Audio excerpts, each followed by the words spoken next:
In terms of learning and development, and let me take the word development out. Let's just talk about learning and talk about social media. There are three things that cross my mind.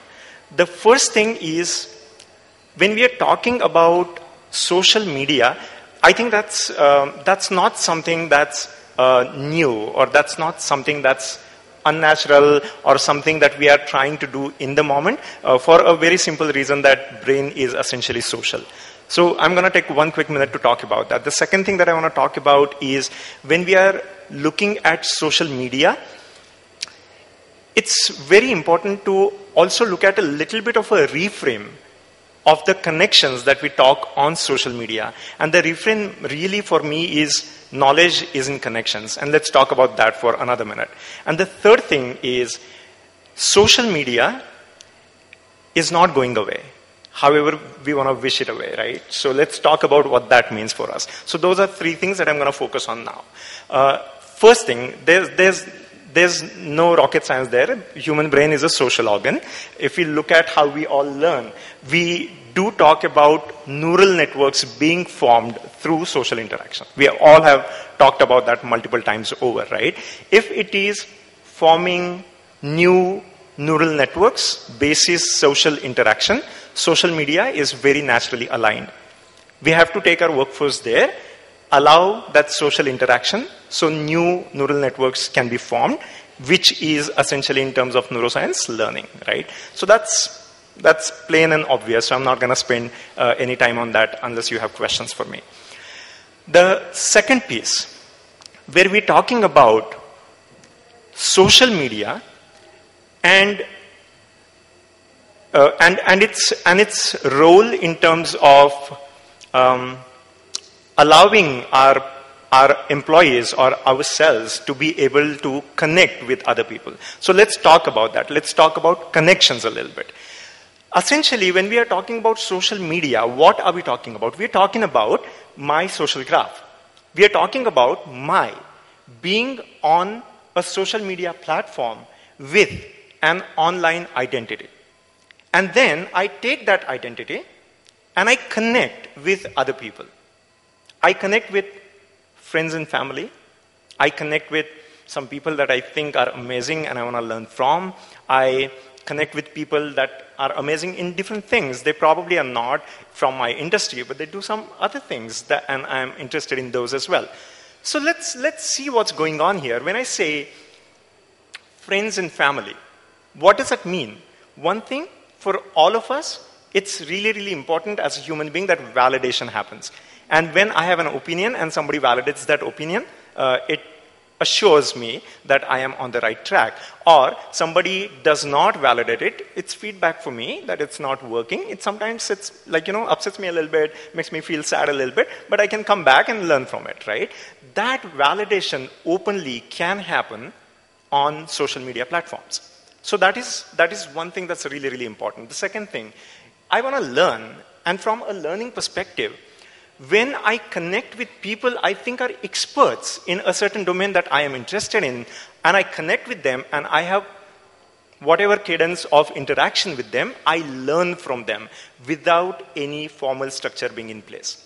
That's ongoing learning, and that's really, really important. And the third thing is, I just diversify and say, for example, take my case. I am a learning and development manager, have been a PhD in linguistics and generally in linguistics research and learning and development talent OD. But I do follow Gulzar Saab on my Facebook profile, right? And it's very, very interesting to see new poems coming up. I am a big fan of Urdu Shairi, and that just teaches me a lot of things of how he thinks about poetry and how he writes poems, right? And that's an ongoing education for me as an amateur. And that can happen for anybody. Each of us has diverse interests. We have hobbies, we have passions that are beyond our professional self. And that can keep on growing through social media platforms. So that's the second piece that I think is really, really important for us. Third thing, it's not a fad and it's not going away, even if we wanted to, okay? So let's talk about that a little bit. Some data points. Nielsen conducted a survey this is outdated, right? So take the outdated data and see the impact, and then we can touch base again sometimes later to see what the current numbers are.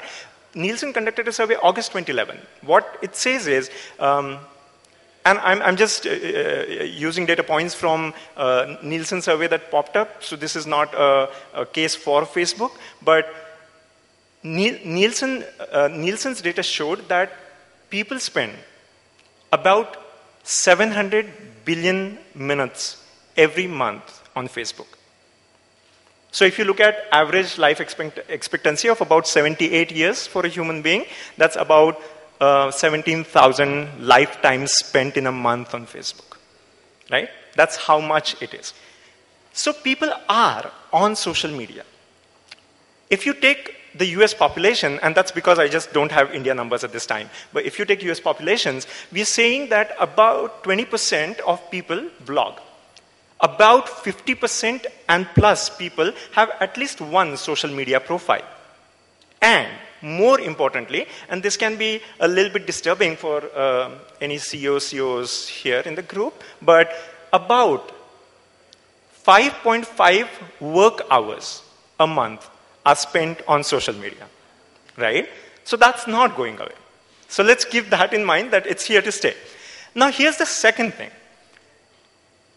There was a survey done by Ofcom in, I don't remember the year, but probably 2011, and this was a UK survey, UK teens. And here's the data. The data says the UK teens, 50% of them have smartphones compared to 20% of adults.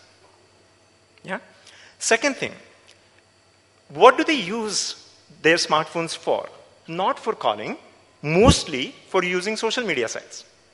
Third thing, 66% of them use their smartphones to visit social media sites when they are meeting somebody for a social interaction face-to-face, right? And this is the last one. About 50% plus use their smartphones to visit social media sites when they are in washrooms. Yeah? So point, it's not going away. So looking at all this, what am I talking about? I'm talking about two things. One, we've spoken about baby boomers. We've spoken about Gen X, Gen Y. I think we just all need to come to terms with the fact that the next generation is S&M. This is a social and mobile generation, right? And you cannot ignore that. You have to find out what are you going to do about it, because these are the teens that in some times are going to be your employees. And you have to figure out, how do I work with these guys? If they are the S&M generation, how do I make learning work for them using what their life is? We need to meet them where they are. If they are on social and they are on mobile, that's where we need to meet them, right? And therefore, from a learning and development perspective, strategically, we need to rethink how we're going to design interventions and deploy them. What will our infrastructure look like, and how will it work? So that's one. The second piece. Obviously, there's a lot of criticism around social media as well, right? People fear it. What happens online is not always safe, privacy issues, etc., etc. Another thing that happens is that people worry about what's happening to attention span of people who are on social media, right? Everybody worries. Everybody's worried about, they are distracted. They continue to do multitasking. They are not focused. So what are we going to do? Are we going to still deploy 2-day programs or 1 full day programs? What I do at Facebook is I deploy a 4-hour program and get backlash that it's ridiculous that you're asking us to spend 4 hours in a classroom, in a workshop. Not going to happen. We can't focus. There's just too much. And there are a couple of things, right? Look at the workforce. They are in VUCA. The business environment is volatile. It's uncertain. And when they have to learn every single day to keep up with their job, it's just difficult for them to just learn for the function, to learn for the core job. So they are already spending a lot of time there in their core job. It's very difficult for them to take time out for some other learning, like a workshop learning, right? And the second piece is that It's true that the attention span has gone down, and what are we going to do about it? Are we going to say, so guys, pull up your socks and focus? Not going to happen, right? It doesn't work that way. So we need to change our mindset a little bit. Instead of a 5-course meal of learning and development, maybe we want to move to learning and development snacks. And just do smaller things in bits. And social media is a platform that's completely aligned for that kind of a deployment strategy. So overall, guys, I think social media is not going away. So it needs to be a part of our strategy building for learning and development deployment. And we are going to deal with an S&M generation. So let's get prepped for it.